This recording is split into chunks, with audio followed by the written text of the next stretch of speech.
Президент Садыр Джапаров подписал ряд указов, одним из которых является указ о неотложных мерах по развитию сферы здравоохранения и улучшению качества жизни и здоровья населения в Кыргызской республике. Направлен на совершенствование деятельности организаций здравоохранения в вопросах охраны и укрепления здоровья населения, профилактики заболеваний, повышения качества и доступности медицинских услуг, улучшения материально-технического обеспечения, управления кадровыми ресурсами и дальнейшего внедрения цифровых технологий в систему здравоохранения.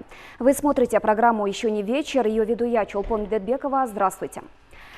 Итак, тема сегодняшней нашей передачи – развитие сферы здравоохранения. И у нас в гостях директор Национального центра кардиологии и терапии, доктор медицинских наук, профессор Акпай Сарыбаев. Здравствуйте. И начальник управления стратегического планирования и разработки политики здравоохранения Медербек Исмаилов. Здравствуйте, Медер Адышевич. Добро пожаловать в нашу студию.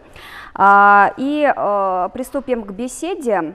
Что необходимо делать, чтобы повысить качество и доступность медицинских услуг?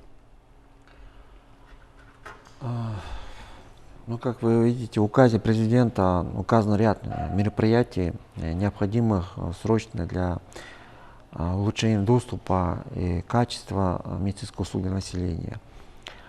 В то же время у нас сейчас реализуется программа развития системы здравоохранения, охраны здоровья до 2030 года. Был разработан 5-летний план, где тоже ряд мер уже были учтены, но учитывая то, что опыт уже непосредственные проблемы, которые возникли в прошлом году при распространении коронавируса, высветил ряд очень таких болезненных проблем, ключевых проблем, нерешенных за эти все годы, которые необходимо сейчас срочно решать. Что говорит о доступе и улучшении качества медицинских услуг? В сфере здравоохранения есть ряд направлений, которые требуют непосредственного улучшения. Конечно же, это в первую очередь стоит это развитие общественного здравоохранения, это в вопросах предупреждения и профилактики заболеваний, взаимодействие у нас с другими государственными органами. Также развитие, первое приоритетное, это развитие первичной медико-санитарной помощи службы, модернизация нашей стационарной службы и четкое развитие уровня оказания медицинской помощи. Это первичная медико-санитарная, вторичный, третичный уровень. Требуется также определенная модернизация у нас и региональных больниц очень требуется, потому что, к сожалению, наше население не может получить определенную специализированную помощь, а с регионов вынуждены приезжать в город Бишкек, в город Ош. И очень большие нагрузки идет сейчас у нас на третичный уровень. И поэтому мы должны ряд мер принимать, чтобы улучшить специализированную помощь, квалифицированную помощь на региональном уровне. Акпай Шагаилович, вот тоже, как отметил Медер Адышевич, существует ряд проблем, и, к сожалению, они до сих пор остаются нерешенными. Почему до сих пор в Кыргызстане сфера здравоохранения остается в такой ситуации, в такой плачевной ситуации, которую вот мы имеем сейчас? На это есть ряд объективных и субъективных причин. Но я думаю, после вчерашнего указа нашего новоизбранного президента здравоохранение будет рассматриваться как основной приоритет государства. То есть, исходя из указа, можно сделать такой вывод. То есть, здравоохранение можно рассматривать так же, как вопрос национальной безопасности. И я полагаю, что именно опираясь на этот указ, многие чиновники на местах, представители власти, они должны свою политику по отношению к здравоохранению перестроить.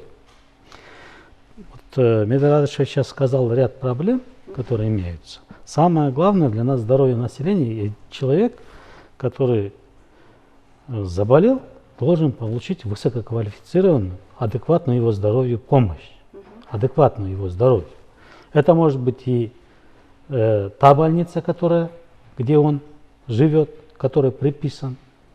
А если нуждается, он должен получить и помощь в региональных и центральных крупных областных специализированных больницах. В этом отношении сейчас у нас проблема. Проблема, она возникла и давно, со времен реформирования, и до сих пор в течение 30 лет не решается. В процессе этих 30-летних реформ Так вот, почему не решается? Да, вот я к этому подхожу. В процессе 30 лет мы наконец-то, в принципе, более-менее ясно, я считаю, есть две вещи. Первое. Мы должны в вопросах охраны здоровья отбросить всяческий политический популизм и объяснить. Вот вам, больной, государство, я могу гарантировать вот этот пакет помощи. Свыше этого я вам не смогу. Вот такой вот пакет помощи я вам могу обеспечить по очереди.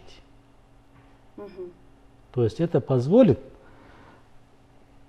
рационально распоряжаться средствами и позволит понять нашему населению тоже, что он должен хорошо относиться к своему здоровью, не ждать, пока, допустим, его не хватил инсульт или инфаркт, когда уже он нуждается в дорогостоящей помощи.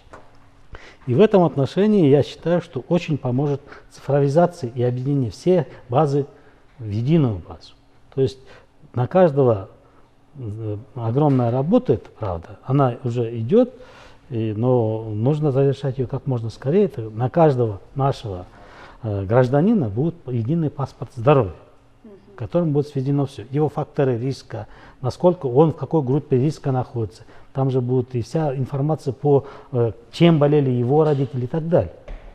Приходит и пациент, когда приходит к врачу, врач уже по этой карте много уже не спрашивает, он уже многие вещи уже видит, уже знает о нем. Он будет у него спрашивать только те вещи, которые его интересуют. Кроме того, создание этой единой базы, да, которая будет интегрирована из базы ФОМС, он позволит видеть, сколько он заплатил и сколько ему по программе государственной гарантии можно отпустить помощь. Вот. А остальное он должен действительно, и он сам может эти данные выбрать и знать. Это позволит действительно наладить нам систему направления больных и перенаправления. То есть зачем, допустим, пациенту ехать с Баткенска, с села, да, там далекое село, в Бишкек, если он может эту же помощь получить на месте в Баткенской тоже районной больнице, допустим. Сейчас цифровые технологии позволяют проконсультировать дистанционно, используя многие данные. И в этом отношении то, что в каждой области на базе многопрофильных больниц должны быть очень быстро организованы современные клиники, соответствующие единым стандартам. Вот это тоже многие проблемы решит. И причем, если будет действительно так, как нужно, развита телемедицинская сеть, да, и цифровая связь с регионов в каждой области с этими больницами и с центральными, то многие проблемы, во многих случаях отпадет потребность, что пациенты приезжали в Бишкек или в Ош. Пандемия COVID высветила эту проблему и наглядно нам тоже в определенной степени показала, что этот вопрос можно решить. В Баткене очень тяжелый пациент был, который пролечился у нас. Потом он, когда уже бегать стал и так далее, там немного не соблюдал в последующем, как хорошо стало рекомендовать, снова декомпенсировал. Снова ходить не мог, через 10-15 шагов одышки и так далее. И сын связался с нашими врачами, говорит, я хочу привезти и так далее. Ему сразу по телефону попросили сходить на месте к врачу, снять кардиограмму, побеседовали. Врач наш уже знал все его данные, когда он лежал здесь. Он подкорректировал ему лечение, расписал уже дистанционно, тем более эпидситуация с COVID-2. Потом благодарный сын звонит через 2 недели. Говорит, ой, спасибо, я столько денег сэкономил. Моя мама уже ходит, потом я начала ходить снова. Понимаете, вот просто я в качестве наглядного примера. То есть внедрение современных информационных технологий, создание сети многопрофильных больниц, соответствующих современным требованиям, то есть оснащенных и оборудованием, и кадрами высококвалифицированными. Оно позволит многие проблемы решить. Но здесь мы не должны забывать и о первичной медико-санитарной помощи, потому что они находятся на переднем крае, и основная цель в профилактике заболеваний, как инфекционных, так и неинфекционных, принадлежит им. То есть нашим семейным врачам. Их квалификация. И если уделить им хорошее внимание, то действительно мы многие проблемы сможем решить. У нас есть телефонный звонок, давайте мы его примем. Здравствуйте, вы в эфире, можете задать свой вопрос. Мы вас слушаем. К сожалению, связь оборвалась. Вот как раз-таки по этому поводу, да, Медир Адышевич, скажите, пожалуйста, какая политика ведется по цифровизации медицинских услуг? Я тут даже могу зачитать по указу президента: разработать законодательную базу для активного внедрения телемедицинских услуг и внедрить модель предоставления и финансирования телемедицинских инновационных услуг в 50 организациях здравоохранения, первичной медико-санитарной и стационарной помощи, службы общественного здравоохранения вне зависимости от форм собственности и во всех регионах страны. Ну, вопрос цифровизации, это вопрос, занимаемся уже мы несколько лет, но здесь конкретизировали по развитию телемедицины. Это один из возможностей решить вопрос получения высококвалифицированной медицинской помощи. А у нас были некоторые пилотные проекты вот, на базе Института кардиологии, Национальной охраны материнства и детства, вот, в Баткенской области, Ленорынской области. Были неплохие очень результаты, очень хорошие результаты. Но, с другой стороны, для развития медицины, видите ли, мы телемедицину внедряли в таком этапе, что, например, это больше как консультативная помощь шла. Но телемедицина немножко, она другой имеется, ракурс там имеется. Чтобы хорошую телемедицину развивать, там тоже должно быть обычно какое-то хорошее оборудование, тоже лапароскопическое, эндоскопическое оборудование, например, в Баткенской области, которое через цифровизацию связано, вот, например, институтом кардиологии, предположим, специалистами, специалистами этого института. В крайних случаях, когда могли бы связаться и фактически с операционной связываться непосредственно уже специалистами и уже получать консультацию уже. Тот специалист, он должен видеть, что там идет, как идет это все, и своевременно оказать консультативную помощь.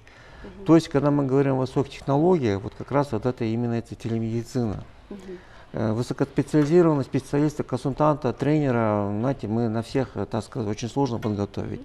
То есть они должны как бы у нас находиться в центральных, так сказать, наших больницах. Вот на примере того же компьютерного томографа.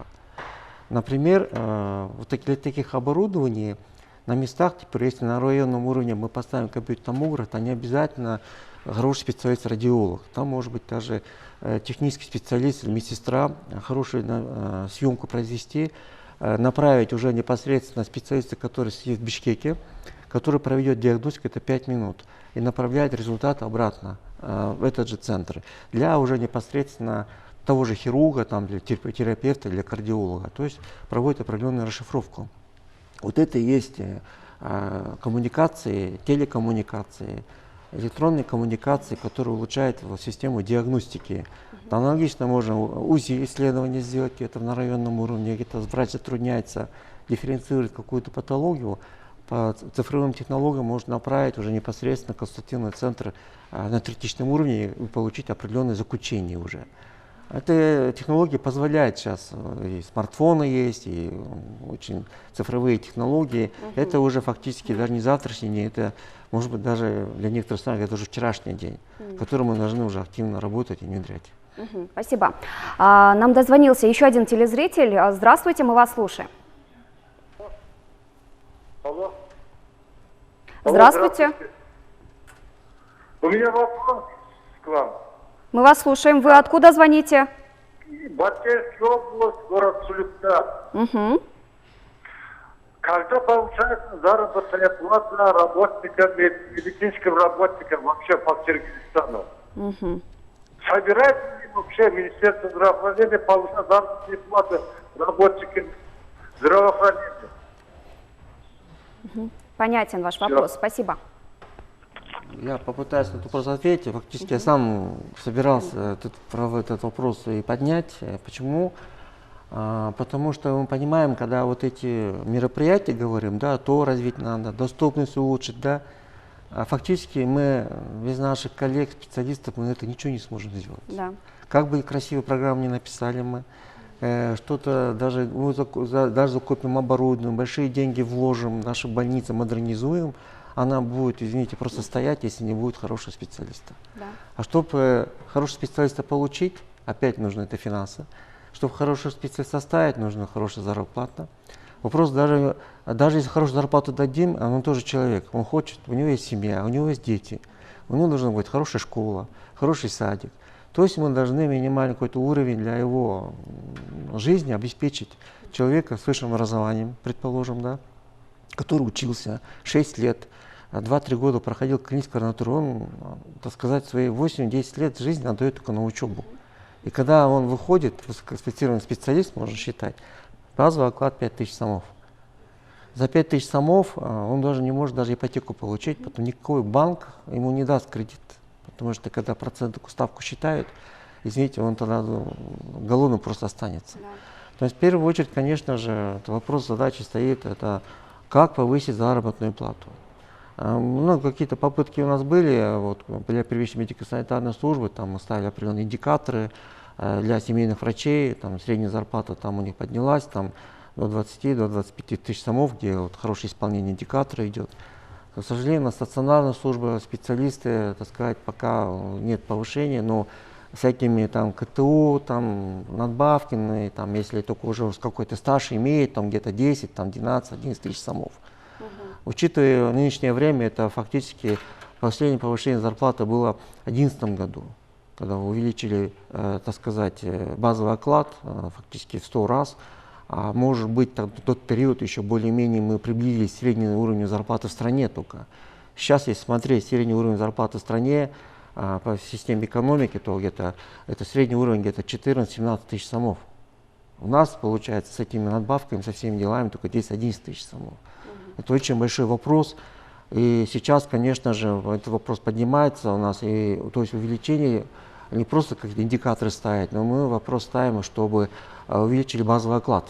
То есть если сейчас базовый оклад где-то 5 тысяч, то, по крайней мере, даже мы вчера говорили, то сделать 10 тысяч, а сегодня уже 10 тысяч, уже мало базовый оклад. То есть мы должны базовый оклад где-то 15 тысяч делать, чтобы с учетом потом квалификации, стажа, КТО хотя бы приблизить 20-25 тысяч сомов. То есть базовый оклад мы должны делать на уровне среднего уровня зарплаты в нашей стране.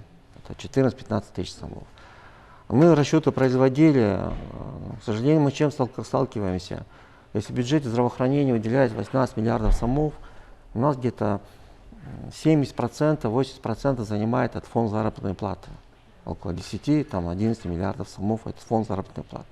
Чтобы хотя бы в 2 раза увеличить на базовый оклад медицинским работникам вообще, не только врачам, это и у нас санитарки есть, медсестры есть, вспомогательный персонал есть, который без них тоже невозможно работа наших лечебных учреждений. То есть здесь нужно опять где-то дополнительно 8-10 миллиардов сомов только на увеличение зарплаты, увеличение базового оклада. Это очень большие деньги для страны, и поэтому сейчас мы над этим вопросом мы работаем, над этим. Министерство финансов над этим вопросом работаем, источники сейчас разыскиваются, изыскиваются. То есть мы должны идти где-то оптимизировать свои расходы, то есть эффективно более использовать свои расходы. За счет оптимизации расходов возможно увеличение бюджета. Еще другой фактор, мы вопрос сейчас ставим о том, чтобы мы должны очень большую работу проводить по увеличению охвата населения медицинским страхованием. У нас только где-то 20% трудоспособного населения застраховано, 80% самозанятые фактически не застраховано. То есть мы должны охват увеличивать. Мы не говорим сейчас о увеличении даже тарифов, потому что, учитывая сейчас и наше состояние экономики, очень будет тяжело. Если мы даже увеличим тарифы, это будет очень большая нагрузка на частный сектор. Поэтому мы говорить должны о увеличении медицинского страхования. Это весь мир через это идет. Через медицинское страхование мы должны увеличивать бюджет нашей системы здравоохранения. Мы должны увеличивать объем программы государственной гарантии. и она даст возможность объем определенных средств запустить на увеличение заработной платы. То есть вот это один из источников. Ну да, мне кажется, сейчас действительно наши медики, врачи, у них как бы отсутствует мотивация, скажем так, даже работать, поэтому и происходит отток, скажем так, высокопрофессиональных кадров. Как вы считаете, Акпай Шагаилович? У наших медиков достаточно мотивации для того, чтобы хорошим медиком стать. И потом уйти в частную клинику или за рубеж. Вот такая мотивация. С чем мы столкнулись последние 10 лет. Наш центр практически превратился в отдел кадров, учреждение, которое готовит кадры для частных клиник, которые в Бишкеке, и для России и Казахстана. И есть еще достаточное количество, которые уезжают и в дальние зарубежья. И в этом отношении, я думаю, вы имеете действительно, в виду у нас в стране? Да, у нас в стране. Вот наш центр, вот, он приводил же, Лидия Радышевич, что большинство высококвалифицированных медиков их нужно удержать на месте. И в этом отношении, я думаю, важно в контексте данного указа принять ряд мер по защите, социальной защите врачей. И при этом это не оставить только на откуп решению тех лиц, у которых власть в руках. Они должны сейчас не только думать над тем, как увеличить бюджет здравоохранения, но и как самим организациям здравоохранения придать автономность тем, чтобы они сами тоже могли решать социальные проблемы своих сотрудников. Не препятствовать им в этом. Ведь еще Медар Радышевич знает, 10 лет назад мы выдвигали идею автономии крупных учреждений. Пытались запустить пилотный проект, но ничего не получилось. Я думаю, сейчас тем более время настало для того, чтобы действительно автономизацию многих учреждений мы могли позволить. То есть они берут на себя обязательства в рамках финансирования пролечить сколько по заказу, остальное, извините, чтобы не препятствовали. Тогда у нас в руководителе появятся реальные шаги для того, рычаги для того, чтобы удерживать высококвалифицированных сотрудников. И не только их, но и то есть дать большую ответственность самим медикам тоже в своей социальной защите, зарабатывание средств. Это один из путей решения. Второй путь решения, вот смотрите. Можете, пожалуйста, покороче выразить свое мнение? Вот частные клиники, вы видите, да, как они растут. В этом отношении вот очень хорошо сказал повышение основной базовой зарплаты. Наконец-то, я думаю, повысит нам все-таки. Ситуация такая, что мы сейчас дальше отступать медики не можем.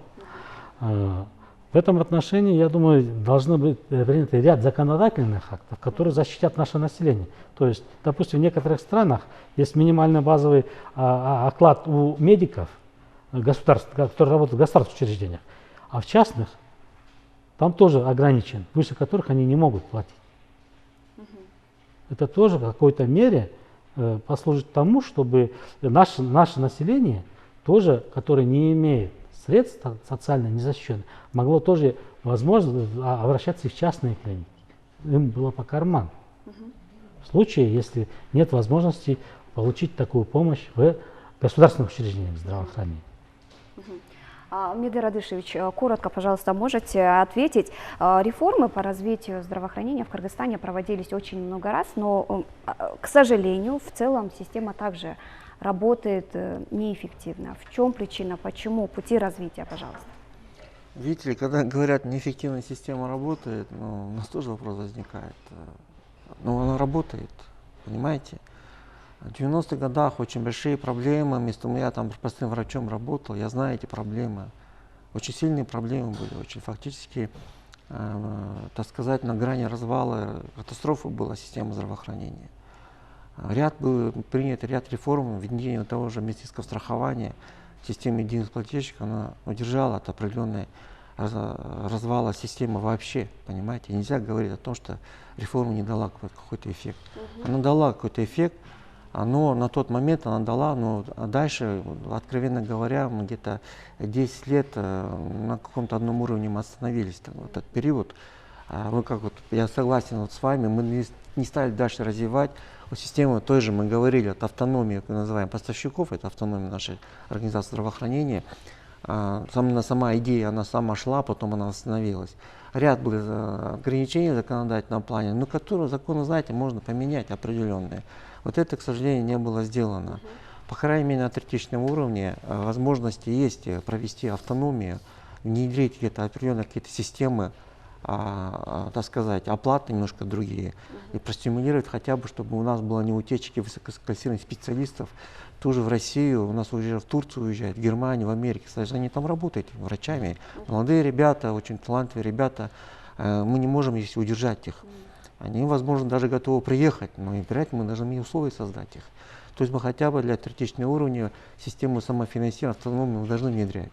Другой вопрос, региональные, районные, областные, там, конечно, мы не можем такие системы внедрять, потому что мы ограничим доступ основного населения к медицинским услугам.